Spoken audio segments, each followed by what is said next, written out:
उसका चेहरा उतर गया होगा, उसका चेहरा उतर गया होगा, जब भी लफ्ज़े वफा सुना होगा।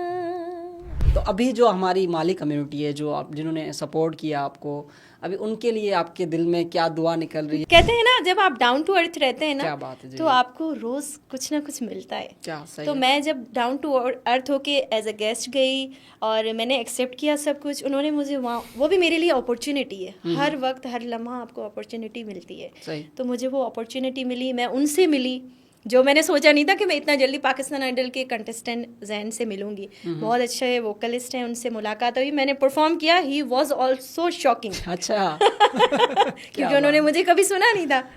माँ के लिए क्या कहेंगे? खुला प्लेटफॉर्म आपको दिया है, और देखा जाए तो उसका हमारे सनातन धर्म में ये भी बताया जाता है कि माँ की हम जो है ना एक रात का कर्ज नहीं उतार सकते, लेकिन निरोधा जी आपको अभी मौका दिया जा रहा है। आपने माँ के बारे में पूछा है तो मैं यही कहूँगी कि मेरी माँ ने ही इस चीज़ को देखा था कि मेरे फादर को बोला कि इसको लेके जाएं, इसकी आवाज़ है, इसको नहीं दबाते। वाह वाह, क्या बात है। इसको ये लेके बड़ी जाएं। बड़ी हिम्मत का काम है। अच्छा, मेरी मम्मी ने कहा और मेरे पापा ने ना माना होता तो भी नहीं हो पाता, न होता बिल्कुल, क्योंकि दोनों की डेडिकेशन Chemistry इक्वल है।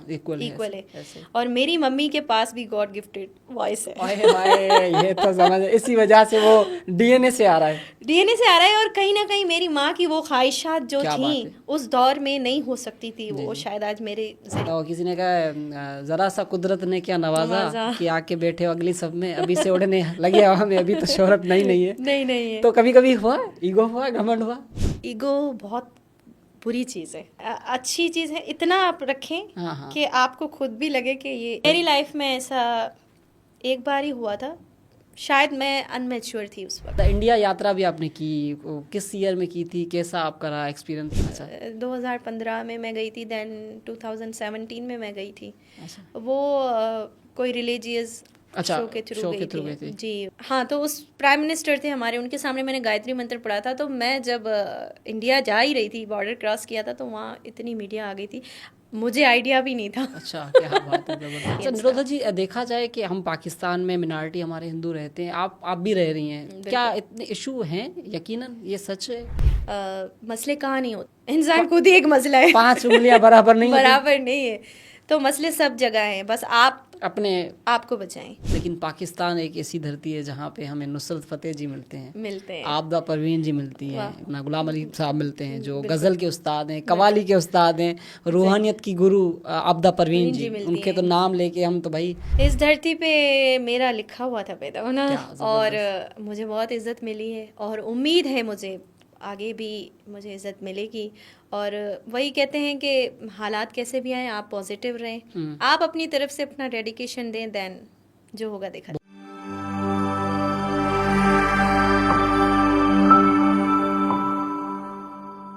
अस्सलाम वालेकुम, नमस्ते, मैं हूं आपका दोस्त संतोष केसरानी, और आप जिस तरह से बोर्डो पॉडकास्ट डिजिटल के अंदर मुख्तलिफ सेलिब्रिटीज़ देखते हैं, और आज मैं आपको ऐसी सेलिब्रिटी से मिलाने जा रहा हूं जिसकी आवाज़ में एक यकीनन जादू है, एक कशिश है, और उन्होंने अपनी कम्युनिटी में बहुत नाम कमाया है, काफ़ी कंट्रीज़ में परफॉर्म किया है। One and only Nirodha Malini. Most welcome Nirodha ji, कैसी तबीयत है आपकी? Thank you so much. मैं बिल्कुल ठीक हूँ, और थैंक यू सो मच आपने मुझे बुलाया। आप तो काफ़ी टाइम से मुझसे बात कर रहे हैं कि टाइम देना चाहिए, बट वही बात है कि कराची में आपको पता है निकलना बहुत मुश्किल होता है। सो आज आपको ज्वाइन किया है, और होपफुली अच्छी बातचीत होगी। बिल्कुल निरोधा जी, यकीनन कराची एक पूरा मुल्क है, कराची सिटी नहीं है। So I will be very thankful कि आपने एक प्यार के कदम हमारे स्टूडियो पे रखे हैं, और आप अपने सुरों की जो है बारिश और बरखा हमारे स्टूडियो को नवाजेंगी। तो देखा जाए कि किसी ने कहा है कि प्यार नहीं है सुर से जिसको, वो मूर्ख है, इंसान नहीं है। तो हकीकत सुर से ही दुनिया चलती है, संगीत से, रिदम से। तो मैं सबसे पहले ये चाहूँगा कि थोड़ा सा आप अपने थोड़ा सा बताएं, क्योंकि काफ़ी लोग जानते हैं, कुछ लोग जो आपको प्रॉपर जानना चाहते हैं। तो निरोधा जी कौन है, कैसे यहाँ तक का जो आपका सफ़र संगीत में रहा, कैसे रहा जी? नरोधा से नरोधा मालिनी बनने, ये यानी कि ये एक यूनिक नाम है आपका। पहले सिर्फ नरोधा थी, अब मालिनी आपने ऐड किया तो आपने नरोधा तो शायद एक मैं कह सकती हूँ कि एक अलग फ्रेज था। जी जी जी। उसके साथ जब नरोधा मालिनी ऐड हुआ देन वो पूरा ही चैप्टर चेंज हो गया। एक फेमस सेलिब्रिटी बन गई। जी, एक्चुअली इससे रिलेटेड बहुत अच्छी मेमोरी है कि मेरा नाम नरोधा मालिनी कैसे जी जी, ये भी सवाल है। और वो यही है कि मैंने कई ऑडिशंस दिए थे। अच्छा। पाकिस्तान आइडल प्लेटफॉर्म जो आप सुन रहे हैं जी, आजकल, जी। ये सीज़न 2 है आई थिंक सो जब मैंने पाकिस्तान आइडल में ऑडिशंस दिए थे तो मैं वहाँ जब ऑडिशंस के लिए गई तो मुझसे पूछा गया कि आपका नाम, तो मुझे तो घर में नॉर्मली नरोधा ही कहते थे। सही। देन मैंने कहा मुझे अच्छा, उन्होंने कहा कि आपको कंप्लीट नाम बताना है ना अपना। हाँ। तो मैंने कहा क्या नाम दूँ, और मेरे पापा तो मेरे से बहुत मतलब मेरे साथ थे, बट ऑडिशन के बाद जब आप इंटर अंदर हो जाते हो तो आपके पेरेंट्स बाहर होते हैं वेटिंग एरियाज में, तो वहाँ वापस मिलने जाना मुश्किल होता है। तो मैंने सोचा कि क्या करूँ मैं, तो मैंने सोचा कि माली हमारी कास्ट है। सही। सो मैं अपने नाम को मालिनी बना देती हूँ। वाह वाह, क्या बात है। आप तो भाई वो है, क्या कहते हैं, फिलासफर बन गई वहाँ।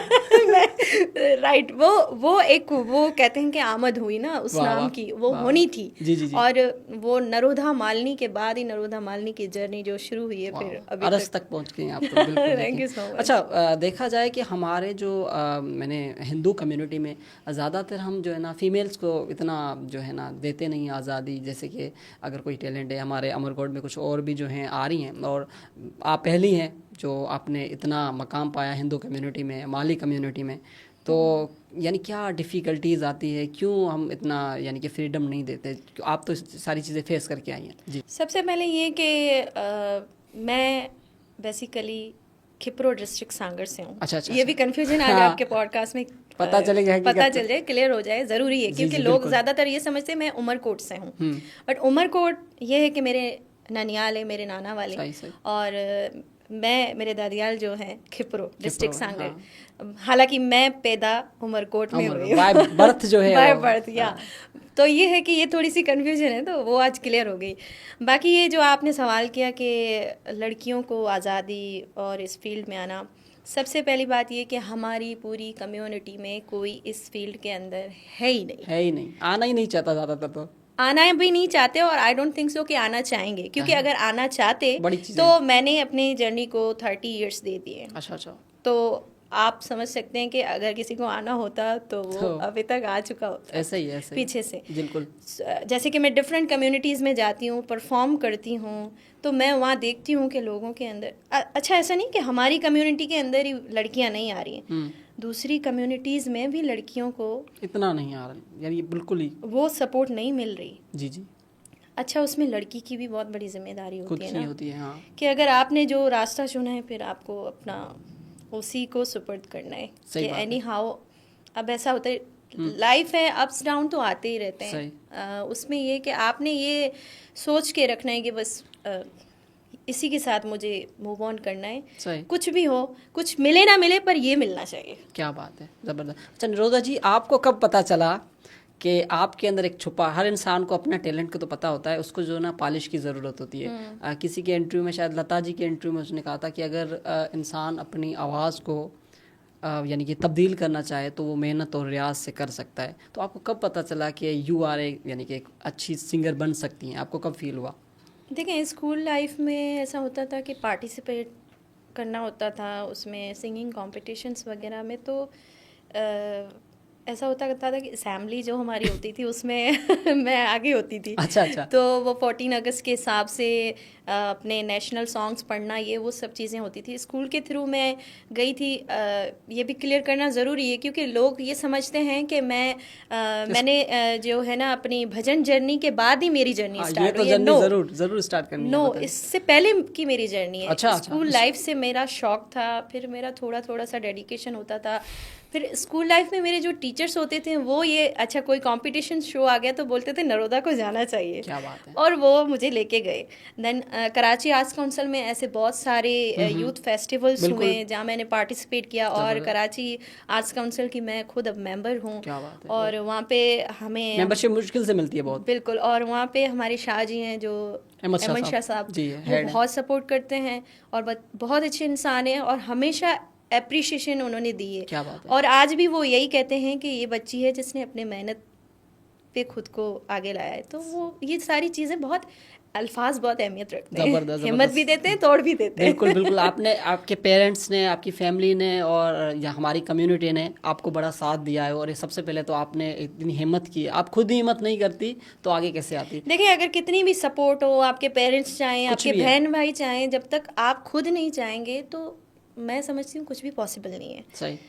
टैलेंट हो, अगर उस टैलेंट पे आप वर्क भी ना करो, सपोर्ट हो। अब मेरे पेरेंट्स मुझे सपोर्ट करते रहते हैं, हाँ। मेरा दिल भी ना लगता उस चीज़ में, फायदा नहीं तो वो सारी मेहनत जाया थी। निरोधा जी में सवाल तो और भी हैं लेकिन मैं हाँ यकीनन माने तो अभी जो हमारी माली कम्युनिटी है, जो आप जिन्होंने सपोर्ट किया आपको, अभी उनके लिए आपके दिल में क्या दुआ निकल रही है और क्या आप जो कहना चाह रही है, open to you. It's long time के मुझे अपनी कम्युनिटी में मैंने परफॉर्म नहीं किया बहुत। अच्छा। हाँ नहीं किया, इतना ज़्यादा नहीं किया, कम किया होगा, ना के बराबर ही था। बट ये कि अभी रिसेंटली एक अच्छा प्रोग्राम हुआ जो लाल माली अंकल, हाँ उनको मैं मामा भी कहती हूँ, उनके घर का ही प्रोग्राम था। तो वहाँ पे असल में एज अ सिंगर तो कोई और इनवाइटेड थे, बट मेहमान हो गए। हाँ हम तो मेहमान गए थे। तो वहाँ पे ये अच्छी बात है कि उन्होंने चौहत अंकल, मैं उनका नाम जरूर लूंगी, चौहत अंकल जी उनके ब्रदर, उन्होंने बहुत एफर्ट दिखाई वहाँ पे। भी शायद शादी भी बड़ी मशहूर, बहुत मशहूर, बहुत सिंगर्स आए थे, बट मैं तो कम्युनिटी की हूँ तो आई हैव टू गो। मुझे एज अ गेस्ट उन्होंने बुलाया, मेरे लिए दोनों काम ले लिया। नहीं खुशी की बात है, बट ये कि आपको रिकग्नाइज किया गया ये भी अच्छी बात है। तो उन्होंने बहुत कोशिश की स्टेज पे, उन्होंने कहा ऐसे नहीं छोड़ेंगे, आप आई हैं तो परफॉर्म करें। देन मैंने परफॉर्म किया तो वहाँ अपना ज़हन बलोच, पाकिस्तान आइडल के बहुत अच्छे कंटेस्टेंट, उनसे मुलाकात हुई। क्या बात है। कहते हैं ना जब आप डाउन टू अर्थ रहते हैं ना तो आपको रोज कुछ ना कुछ मिलता है। तो मैं जब डाउन टू अर्थ होके एज अ गेस्ट गई और मैंने एक्सेप्ट किया सब कुछ, उन्होंने मुझे वहाँ, वो भी मेरे लिए अपॉर्चुनिटी है, हर वक्त हर लम्हा आपको अपॉर्चुनिटी मिलती है। तो मुझे वो अपॉर्चुनिटी मिली, मैं उनसे मिली, जो मैंने सोचा नहीं था कि मैं इतना जल्दी पाकिस्तान आइडल के कंटेस्टेंट जैन से मिलूंगी। बहुत अच्छे वोकलिस्ट हैं, उनसे मुलाकात हुई, मैंने परफॉर्म किया, ही वाज आल्सो शॉकिंग। अच्छा। क्योंकि उन्होंने मुझे कभी सुना नहीं था। तो पाकिस्तान की पहली हिंदू जो हैं वो एक अच्छी सिंगर का नाम आपको मिला है और यकीनन आपने वो नाम का जो है इज़्ज़त रखी है और आप काम कर रही हैं इस पे। तो मुझे ये बताएं कि संगीत को कितना गहराई से समझा है और समझने की कोशिश कर रही हैं। संगीत तो पूरा समंदर है, समझ तो कभी सकते ही नहीं है। लता जी से किसी ने सवाल किया कि संगीत क्या, उसने कहा संगीत तो इबादत है। सबसे पहली बात तो लता जी की आप जब बात कर रहे हैं तो लता जी मेरी सोल गुरु हैं। वाह वाह, गुरु तो मेरे हैं, उस पर आप सवाल तो करेंगे। तो ये कि लता जी मेरी सोल गुरु हैं। बचपन में जब कोई मेरा गुरु ना था तो लता जी मेरी गुरु थी, क्योंकि मैं उनको सुन के मुझे कुछ फील होता था, सोल मेरी खुश होती थी। सैड भी हो जाओ, खुश भी हो जाओ, तो उनको सुन के एक अंदर राहत सी मिलती थी। तो तब से वही है कि लता जी को मैं अपना सोल गुरु मानती हूँ और वो मेरे साथ कनेक्ट हमेशा रहेंगी, मेरी आखिरी सांस तक। अच्छा, जब निरोधा आपको तो बहुत लोग सुनते हैं ना, आप तो अच्छी सिंगर हैं, जब आप सफ़र करती हैं तो कुछ पाकिस्तान के 5 जो सेलिब्रिटी सिंगर हैं किन किन को सुनती है, ज़रूर नाम बताइएगा। और क्यों उनकी क्या क्या खासियत है? जैसे अगर लता को हम सुनते हैं उसमें वो तो सदाबहार सॉन्ग होते हैं, तो साथ में थोड़ा सा ये भी बताइएगा। अगर मैं बात करूं, आपने जैसे 5 सिंगर्स का नाम पूछा है, वैसे मोस्टली मैं डिफरेंट सिंगर्स को सुनती हूं और सुनना सबको चाहिए, क्योंकि आपको कहीं ना कहीं से सीखने को मिलता है। मैडम आबदा परवीन जी को सुनती हूँ इसलिए क्योंकि वो सूफी सिंगर में उनका बहुत बड़ा नाम है। और उसके बाद ये है कि मैं रूना लैला जी, जिन्होंने बहुत अच्छा काम किया था पाकिस्तान म्यूज़िक इंडस्ट्री के लिए, और सिंधी म्यूज़िक के अंदर मैं उनसे ही इंस्पायर होकर मैंने म्यूज़िक स्टार्ट किया सिंधी में। हालांकि मेरे फादर ने भी मुझे पुश किया था, सिंधी गाओ, आप सिंध में रहते हो तो सिंधी ज़रूर गाओ। देन ये है कि मैंने सोचा ऐसा कौन सा आवाज़ है जिसको मैं सुन के थोड़ा सा फील हो अंदर फील हो कि हाँ you can do it something in Sindhi as well. So ये है कि मैंने फिर रूना लैला जी को सुना, तो मैंने कहा मैं कर सकती हूँ, इनको गाऊंगी मैं, डिसाइड किया मैंने। उसके बाद ये है कि अच्छे वोकलिस्ट नाम लेना मुश्किल होता है, और उसमें एक और नाम अगर लूँ मैं, पाकिस्तान की आपने बात की है ना, हाँ। तो उसमें यह है कि उस्ताद गुलाम अब्बास गज़ल गायक, बहुत अच्छे नाम, वो भी मेरे उस्ताद हैं। सही। और उनसे भी मैंने सीखा, उनका आवाज़ मुझे बहुत अच्छा लगता है। सही। ऐसे और बहुत अच्छे नाम है, सजाद अली साहब, बिल्कुल। उनका भी गाने का वो स्टाइल बहुत अलग है, और भी अच्छे नाम होंगे, आई डोंट थिंक सो, अभी मेरे माइंड में नहीं आ रहे हैं, बट जो आ रहे हैं सफर बहुत किया तो याद है। अच्छा निरोधा जी, देखा जाए कि हमारे सनातन धर्म में गुरु को बड़ी मान्यता दी गई है। किसी कबीर ने कहा है गुरु गोविंद दोनों खड़े, किसके लागू पाए, बलहारी गुरुदेव के जो गोविंद दियो बताए। तो भगवान से भी ज़्यादा उनकी अहमियत रखी है। तो गुरु के बारे में क्या कहना है आपने, जो है असल आपका उस्ताद कौन है, क्रेडिट किसको जा रहा है? देखिए, जब मैंने स्टार्ट किया था तो मेरे उस्ताद मेरे ज़िंदगी में, देखिए हर लम्हा जब आपका चेंज होता है तो आपके उस्ताद भी आते हैं। अच्छा, ठीक है ना। तो मेरे फर्स्ट गुरु थे हसन सादिक। अच्छा। मुझे म्यूजिक का ए भी नहीं पता था ना। अच्छा। तो चले सारे गामा पादा नीसा सानी दावा मागा रेसा, इतना भी किसने बताया, उन्होंने बताया, ये भी पता तो चला। मैं ये कैसे भूल सकती हूँ कि उन्होंने मुझे बताया था। अगर उस वक्त वो भी चीज़ ना पता चलती तो मैं कैसे, अच्छा स्टेज पे भी मुझे वो परफॉर्म करवाते थे। सही। आज वो जहाँ भी है मालिक उनको सेहत दे। तो ये चीज़ें याद रहती हैं लाइफ में, जब आपकी स्ट्रगल होती है तो आप कुछ भी भूल नहीं पाते हो। सही है। और उसके बाद ये कि मैंने काफ़ी धक्के खाए। धक्के जो नहीं खाता वो सीख नहीं सकता। और मेरे साथ मेरे फादर ने, बिल्कुल, और मेरी मदर इतनी मेरे लिए प्रार्थना, इतनी दुआएं करती हैं, मैं आपको क्या बताऊं कि बस वो है कि फादर का तो साथ है, पर पीछे माँ की दुआएं ना हो तो फिर काम नहीं बनता। नहीं बनता है। माँ के लिए क्या कहेंगे, खुला प्लेटफॉर्म आपको दिया है, और देखा जाए तो उसका हमारे सनातन धर्म में ये भी बताया जाता है कि माँ की हम जो है ना एक रात का कर्ज नहीं उतार सकते। लेकिन निरोधा जी, आपको अभी मौका दिया जा रहा है, what you want to tell for mothers, क्या कहेंगी? यानी कि जैसे जब तक हम उस पानी में उतर नहीं सकते, जैसे अभी मुझे मम्मी कहती है, घर में फ़ोन करती है कि संतोष अपना ख्याल रखना। मैंने कहा था मैं बड़ा हो गया हूँ, मुझे ज़रूरत नहीं है। बोलता बेटा अभी बच्चे नहीं हुए हैं तो पता नहीं चलेगा। तो व्हाट यू वांट, क्या आपका है ख्याल इस पे? आपने माँ के बारे में पूछा है तो मैं यही कहूँगी कि मेरी माँ ने ही इस चीज़ को देखा था कि मेरे फादर को बोला कि इसको लेके जाएं, इसकी आवाज़ है, इसको नहीं दबाते। वाह वाह, क्या बात है, इसको लेके जाएं। बड़ी हिम्मत का काम है। अच्छा, मेरी मम्मी ने कहा और मेरे पापा ने ना माना होता तो भी नहीं हो पाता। ना होता, बिल्कुल, क्योंकि दोनों की डेडिकेशन इक्वल है। और मेरी मम्मी के पास भी गॉड गिफ्टेड वॉइस है।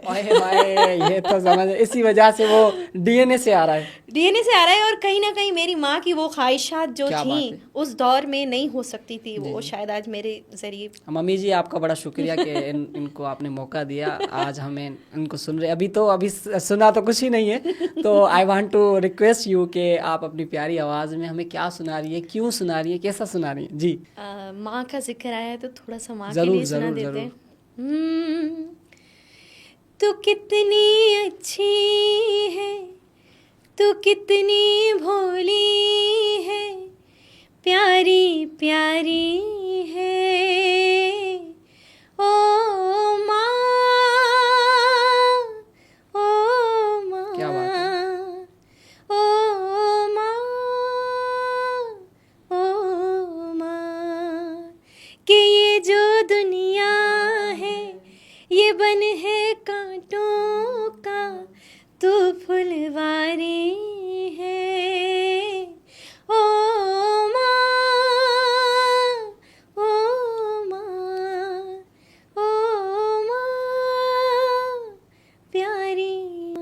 क्या बात है, क्या जितना दिया माँ ने इतनी मेरी औकात नहीं, ये कर्म है मेरी माता के, वरना मुझ में ऐसी कोई बात नहीं। निरोधा जी बिल्कुल यकीनन। अच्छा मुझे ये बताएं कि एक तो हमें किसी ने लता जी का तो नाम बार बार आएगा, क्योंकि संगीत की जब बात आता ही है तो उनका नाम रुक नहीं सकता। लता जी ने कहा कि आपकी कितनी जो है वो प्रैक्टिस है और कितनी आपकी नेचुरल वॉइस है, तो उन्होंने कहा मेरी तो तकरीबन 20% जो है नेचुरल वॉइस है, 80% जो मेरी प्रैक्टिस है, रियाज है।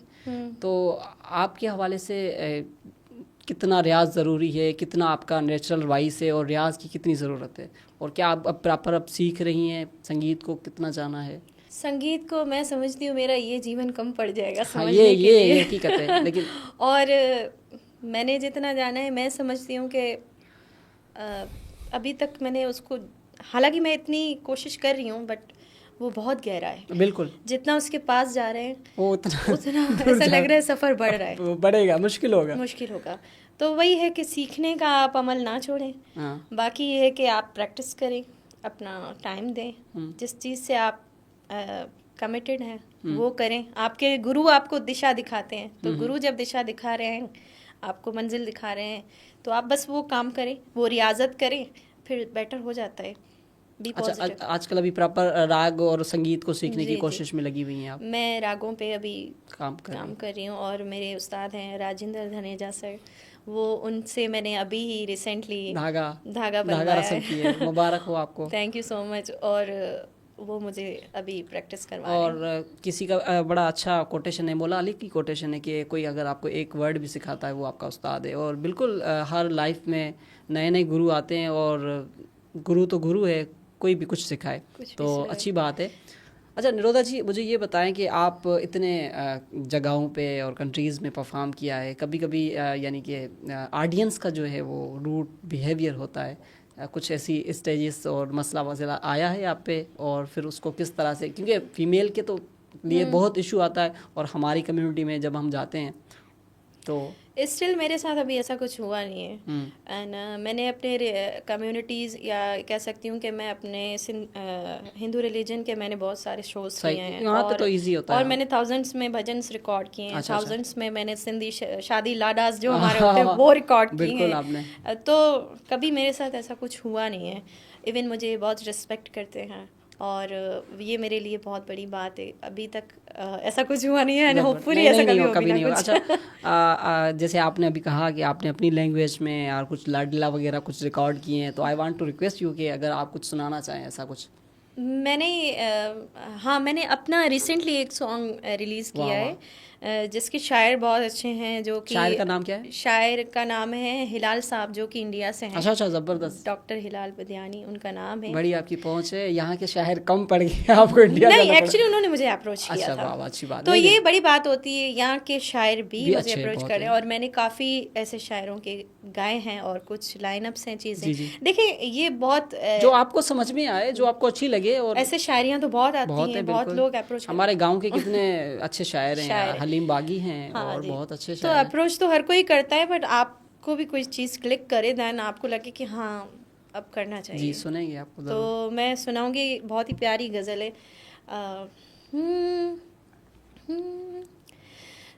जब भी लफ्ज़े वफ़ा सुना होगा, जब भी लफ्ज़े वफ़ा सुना होगा, उसका चेहरा उतर गया होगा, उसका चेहरा उतर गया होगा, जब भी लफ्ज़े वफ़ा सुना होगा।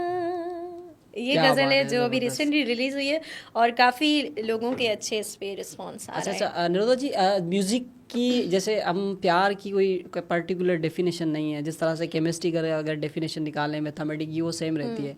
तो संगीत की डेफिनेशन हर इंसान के लिए अलग अलग है। तो निरोधा जी के लिए संगीत क्या है? मेरे लिए संगीत एक ऐसा सफ़र है जहाँ मैंने खुद को हर लम्हा पाया है। क्या बात है। मैं खोने ही लगी थी खुद को कि संगीत ने आके मुझे थामा। थाम लिया, पकड़ लिया, वरना गिर जाते हम। एग्जैक्टली ऐसा ही मुझे थामा है। और संगीत मेरे लिए क्या है, मेरे लिए संगीत मेरे जीने की आखिरी वजह है। क्या बात है, ज़बरदस्त। और मैं अपना इश्क, मोहब्बत, इबादत, पूजा, सब कुछ संगीत को मानती हैं। सब कुछ मैंने अपना अर्पण कर दिया है। मुझे जो मिलना है वो यहीं से मिलेगा, क्योंकि मैंने एक ऐसा कदम उठाया है जो हमारी पूरी कम्युनिटी कह दूँ, पूरे हमारे पाकिस्तान में हिंदू रिलीजन में कह दूँ, या मैं अपने ख़ानदान में कह दूँ, सही, कि वो काम, वो ऐसे रास्ते पे मैंने कदम रखा है कि जिसको अगर मैं ऐसे छोड़ दूँ तो आई डोंट थिंक सो कि मैं खुद जी पाऊँगी। सही, मेरे लिए मुश्किल हो जाएगा लाइफ का सफ़र। अच्छा निरोधा जी, आप हमारी कम्युनिटी में अपने नाम लिया है, तो हम इस फील्ड में जो चढ़ता सूरज को हर कोई सलाम करता है ना। और किसी ने कहा ज़रा सा कुदरत ने क्या नवाजा कि आके बैठे हो अगली सब में, अभी से उड़ने लगे हवा में, अभी तो शोहरत नहीं है। नहीं है। तो कभी कभी हुआ, ईगो हुआ, घमंड हुआ? बहुत अच्छा सवाल किया आपने। ईगो बहुत बुरी चीज़ है। अच्छी चीज़ भी है, दो फैक्टर। नहीं, अच्छी चीज़ है, इतना आप रखें कि आपको खुद भी लगे कि ये ज़्यादा ऊपर से नहीं जा रहा है। आप बताएं, मैं तो चुप हूं। मेरी लाइफ में ऐसा एक बार ही हुआ था, शायद मैं अनमेच्योर थी उस वक्त। अच्छा, फील हुआ? मुझे फील हुआ, ईगो आ गया। हाँ, निरोधा जी को ईगो आ गया। थोड़ा सा। अच्छा, थोड़ा इतना भी नहीं था, बट ये कि मुझे फिर वो, मैंने आपको कहा ना कि सुर का बहुत बड़ा रोल है मेरी लाइफ में। सुर ने जब आपसे कुछ मांगा है ना, तो आपको उतना ही डाउन टू अर्थ कर दिया है।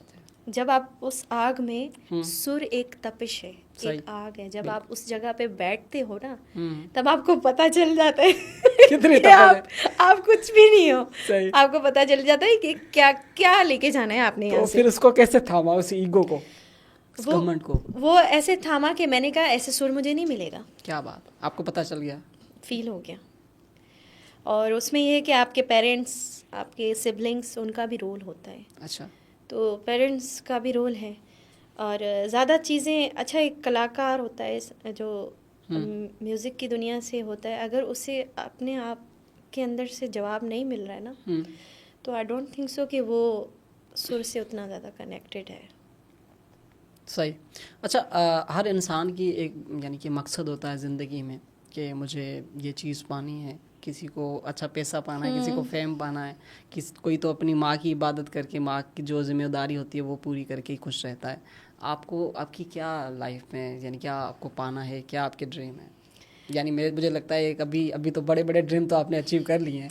नहीं, एक्चुअली ये जर्नी बहुत बड़ी है। अभी कहाँ, अभी तो ऐसे काम करने हैं जो मेरी विश है। अच्छा, कि एक लेवल पे आपने ऐसा काम करके दिखाना है कि वो जो अभी है ना, वर्ल्ड फेमस सिंगर का टाइटल, वाह वाह, अच्छा, स्टिल वो अभी है। अच्छा, वो अभी तक है, वो टारगेट है मेरा। सो लेट्स सी, नहीं, होप फॉर बेस्ट। परमात्मा जो है, क्योंकि अभी जाहिर सी बात है, मैंने आपको कहा कि मैंने पूरा डेडिकेट कर दिया है म्यूज़िक को, तो अगर म्यूज़िक से मुझे वही है कि मैं स्ट्रगल करूँगी और होप फॉर बेस्ट। आगे मुझे रास्तों से रास्ते निकलते, मज़ा तो रास्तों में ही है, मंजिल तो मिल जाएगी, तो फिर बात मज़ा ही खत्म हो जाएगा। वही है ना, जब तक, हाँ, जैसे अगर हम एक छोटा ड्रीम भी बड़े होने चाहिए। किसी ने, मेरे दोस्त मैंने मुझे बताया कि भाई ड्रीम होने चाहिए तो बड़े होने चाहिए। अगर हम ये छोटा सा ड्रीम रखें कि मुझे मैट्रिक पास करनी, मैट्रिक पास करोगे आगे क्या, पर ड्रीम है ना ऐसा होना चाहिए जिसमें अपना सारा जो मेहनत लगे, पसीना लगे, और तपस जो आपने बताई। अच्छा, दूसरी चीज़ मैंने, क्योंकि संगीत को मैं बड़ा प्यार करता हूँ और समझ लें संगीत को हम पूजते हैं, और संगीत सरस्वती माता है हमारी, तो जो भी संगीत की फील्ड में आता है वो समझ लें कि रूहानियत से जुड़ जाता है। Exactly. तो आप कितना जुड़ी हैं रूहानियत से? आपने क्या समझा है यानी संगीत में जब आते हैं ना, हम अपनी मैं ख़त्म कर देते हैं, अना ख़त्म कर देते हैं, वो ख़त्म हो जाती है। एक थोड़ी सी मैं शेयर करना चाहूँगा। उस्ताद अपना जाकिर हुसैन तबले नवाज़, उनको अभी है नहीं, परमात्मा उनको बड़ी, जी बिल्कुल, बहुत बड़ा नाम है वो। उनको लोग कहते थे उस्ताद जाकिर जी। तो उन्होंने कहा कि मुझे जाकिर ना कहो। कि भाई क्यों सर, दुनिया में पूरा आपका नाम है, जैसे आपने कहा वर्ल्ड फेमस सिंगर, तो उनका वर्ल्ड तबले नवाज़ का नाम हकीकत है, इसमें हम जुटला नहीं सकते ना, हकीकत है। तो उन्होंने कहा था कि मुझे उस्ताद ना कहो, क्योंकि कि आई एम जस्ट जाकिर, कि अभी तो मैं सीख रहा हूँ, कि इस जन्म तो मैं सीख रहा हूँ, अगले जन्म में परफॉर्म करूँगा। वाह, oh my God. That's and. ये वो शख्स कह रहे हैं जिनको दुनिया मानती है, सुनने के लिए तरस रही है। तो वही वाली बात है ना। तो लता जी की जब आप बात कर रहे हैं तो लता जी ने भी ऐसा ही कहा था ना कि उन्होंने कितने खतरनाक गायकी उन्होंने वो ब्रह्मचारी रही, उन्होंने शादी नहीं की, उन्होंने शादी नहीं की। दैट्स उन्होंने कहा मैंने जिंदगी में कभी आइसक्रीम नहीं खाई, चावल नहीं खाया, बहुत सारी चीजों का त्याग करना पड़ता है। ऐसा नहीं है आपको ऐसे सब कुछ नहीं मिल जाता। आप किसको त्याग करें? मैं अपने त्याग करने की बात है तो ऑलरेडी काफी चीजें त्याग हो चुकी हैं, तभी इतना बंदा आगे आता है। ऐसा नहीं है, त्याग जो जलता है वो ही निखरता है, पकने के बाद जो प्राइस बढ़ जाती है। दुनिया तो वही बात है कि आपकी फाइनल रिजल्ट का इंतजार होता है, वही वाली चीज़ है। जी जी। बाकी वो है कि अगर आप जितना मेहनत करोगे, अपने आप पे वर्क करोगे, आपको बाकी चीज़ें छोड़नी पड़ती हैं। ऐसी बहुत सी चीज़ें आती हैं, आप किस किस को डिफाइन करेंगे। तो वही बात है कि आपको क्या चुनना है। सही सही। और आपको चुनने के बाद अगर आपको लग रहा है, ऐसा होता भी है कि बंदा, मेरी लाइफ में भी हुआ है कि ऐसा लगा है कि नहीं डिसहार्ट हो रही हूँ, नहीं अब नहीं हो सकता या ऐसा कुछ।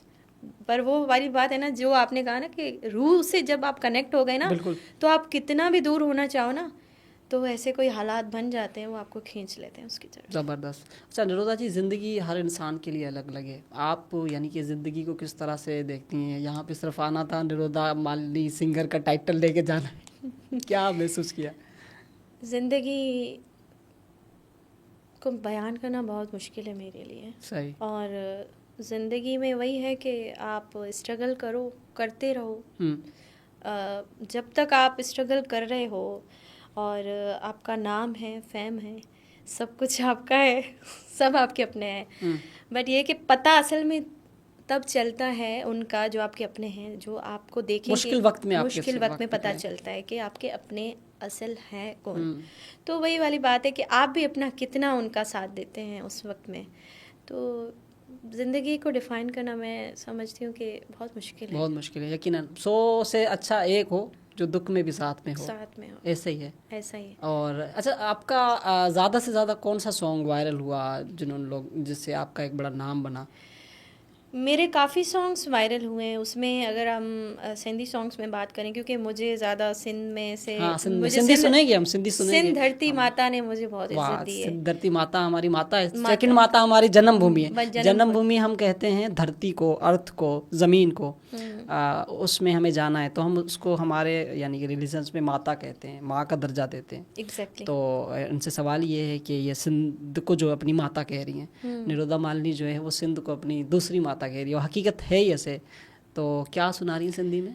सिंधी में मैंने मेरे आपने पूछा था कि कौन से सॉन्ग्स फेमस हैं आपके या जो वायरल गए, उसमें काफ़ी सारे सॉन्ग्स हैं जिसमें मोर थो टिल्ले राणा जो मेरे उन्होंने रीअरेंज हुआ वो है। अच्छा, आपने दोबारा इसका चेंज किया जब वर्जन? वो न्यू चीज़ें बनती हैं तो वो यकीनन हम नई आवाज़ें चाहिए होती है। तो उसमें मैं कह सकती हूँ कि बहुत पुराना हमारा लोकगीत है, तो जब उसको मैंने गाया तो वो बहुत वायरल हुआ। उसके बाद पेके हली वेंदी सा एक मूवी का गाना KTN चैनल की तरफ से हुआ था लॉन्च। वो भी काफ़ी वायरल हुआ, हालांकि मेरे उसमें सिंक नहीं थे। वो किस लैंग्वेज में था? सिंधी में। सिंधी में था। अच्छा। वो डुएट था मेरा। और उसमें ये है कि मेरे सिंक नहीं थे उस वीडियो के अंदर जब वो शूट हुआ। अच्छा। बट ये कि लोगों ने मेरी आवाज़ से मुझे पहचाना, मुझे मैसेज किया कि ये आपकी आवाज़ है। वाली बात है। तो वही आपकी मेहनत वहीं सफल हो जाती है। अगर आपको लोग देखे बिना आपकी आवाज़ पहचान रहे हैं तो वो आपकी कामयाबी। आपकी बातों से ज़्यादा आपकी आवाज़ में जादू है। वही आपने जो चेंज करके जो गाया है, एक अंतरा एक लाइन हमें सुना दे। धन्यवाद आपके हो जाएंगे। लोकगीत की जब बात करें, मोर थो टिल्ले राणा मोर थो टिल्ले, मोर थो टिल्ले राणा मोर थो टिल्ले, सोत मामन जे कुल्ले सोत चाचन जे कुल्ले, ओ राणा राणा मोर भले थो टिल्ले, गुजर जो मोर थो टिल्ले राणा मोर थो टिल्ले। वाह क्या बात। देखिए एसी चल रहा है और बहुत ठंड हो गई है और उसमें ये होता है क्या, गले के लिए बहुत एहतियात होता है, तो गलतियां हो जाती हैं। और गलतियां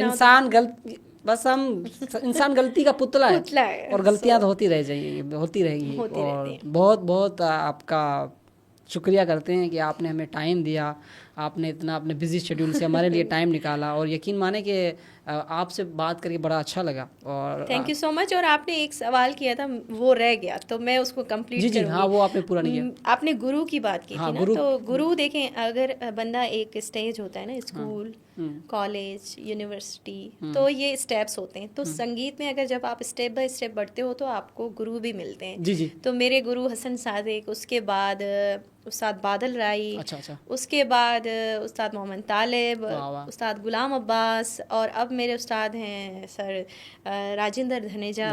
तो सब मेरे गुरु हैं। बिल्कुल सबसे मैंने सीखा। इवन मैंने आपसे भी आज कुछ सीखा, तो मैं आपको गुरु मानूंगी, क्योंकि जिससे भी आप बंदा एक वर्ड भी सीखता है वो गुरु है। तो वही बात है कि आप डाउन टू अर्थ रहें और अपने गुरुओं की सबकी दिल से इज्जत करें, नीयत साफ हो, तो आपको फल मिल जाता है। बहुत अच्छा आपने जवाब दिया। आपने ये भी बताया था इंडिया यात्रा भी आपने की, किस ईयर में की थी, कैसा आपका रहा एक्सपीरियंस? मैंने जब आप इतना नाम हो गया था उसके बाद गई थी? नहीं, उससे पहले 2015 में मैं गई थी, देन 2017 में मैं गई थी। वो कोई रिलीजियस शो के थ्रू गई थी जी, शदानी दरबार, जो काफ़ी संत साईं युधिष्ठिर लाल साईं जन ने वहाँ बुलवाया था। और उस सेकंड टाइम जब गई थी तो मैं वहाँ काफ़ी TRP मुझे मिली थी। क्या बात है। वो ऐसा हुआ था कि मैंने गायत्री मंत्र पढ़ा था। हमारे प्राइम मिनिस्टर, सॉरी कौन थे हमारे prime minister, Shahbaz Sharif, I think so. किस टाइम? 2015? ये 2017 की बात है। इमरान खान? हाँ, तो उस प्राइम मिनिस्टर थे हमारे, उनके सामने मैंने गायत्री मंत्र पढ़ा था। तो मैं जब इंडिया जा ही रही थी, बॉर्डर क्रॉस किया था, तो वहाँ इतनी मीडिया आ गई थी, मुझे आइडिया भी नहीं था। अच्छा, क्या बात है। हालांकि वो उनके लिए बहुत बड़ी बात है, पर हम यहाँ बड़े सुकून से, हमारी होली, ईद, दिवाली सब हम एक हैं, तो वो सारी चीज़ें अच्छी लगी। सवालात भी बहुत हुए मीडिया की तरफ से, बट ये कि वो मैं मेंटली तैयार नहीं थी उस वक्त कुछ जवाब देने के लिए, पर ये कि बहुत अच्छा एक्सपीरियंस। निरोधा जी, देखा जाए कि हम पाकिस्तान में मिनॉरिटी हमारे हिंदू रहते हैं, आप भी रह रही हैं, क्या इतने इशू हैं? यकीनन ये सच है, उनको मसले हैं जो काफ़ी माइग्रेट कर रहे हैं पाकिस्तान? मैं इस पे आपको क्या ही कहूँ, तो वही बात है कि मसले कहाँ नहीं होते, मसले हर जगह हैं। मसले हर जगह है, और इंसान खुद ही एक मसला है। 5 उंगलियां बराबर नहीं है, तो मसले सब जगह हैं। बस आप अपने आप को बचाएं, आप अपने आप बचाएं और अपने आप को संभालें। आपका एनवायरनमेंट ऐसा बनाएं, अपने घरों का, अपने आप को काउंसलिंग होनी चाहिए, जरूरी है, सब चीज़ें होनी चाहिए। और मसले मसाइल ये दुनिया का हिस्सा है, और कौन सा ऐसा मुल्क नहीं है जिसमें मसले मसाइल नहीं। क्या बात है। लास्ट सवाल है हमारा और उसके बाद एंड है। अच्छा, मैं ये जैसे संगीत, देखो हर जगह पे संगीत है, लेकिन पाकिस्तान एक ऐसी धरती है जहाँ पे हमें नुसरत फतेह जी मिलते हैं, आबदा परवीन जी मिलती हैं, गुलाम अली साहब मिलते हैं, जो गज़ल के उस्ताद हैं, कवाली के उस्ताद हैं, रूहानियत की गुरु आबदा परवीन जी, उनके तो नाम लेके हम तो भाई कान पकड़ते हैं। मौसीकी में इतना बड़ा नाम उस्ताद गुलाम अब्बास, गज़ल गायक, जिन्होंने बहुत अच्छे पाकिस्तान के अवार्ड। तो आप इस धरती पे पैदा हुई हैं, क्या फील होता है आपको? इस धरती पे मेरा लिखा हुआ था पैदा होना, और मुझे बहुत इज़्ज़त मिली है, और उम्मीद है मुझे आगे भी मुझे इज़्ज़त मिलेगी। और वही कहते हैं कि हालात कैसे भी आए, आप पॉजिटिव रहें, आप अपनी तरफ से अपना डेडिकेशन दें, देन जो होगा देखा। बहुत शुक्रिया निरोधा जी, आपने अपना बिजी शेड्यूल से हमें टाइम दिया। फाइनली हमारे पॉडकास्ट में आप आई, कैसा लगा हमें आपको? मुझे बहुत खुशी हुई, और आपने बहुत कोऑपरेट होके इंटरव्यू किया, देन वो बहुत अच्छा लगा, और आप काफ़ी टाइम से मुझे कह रहे थे।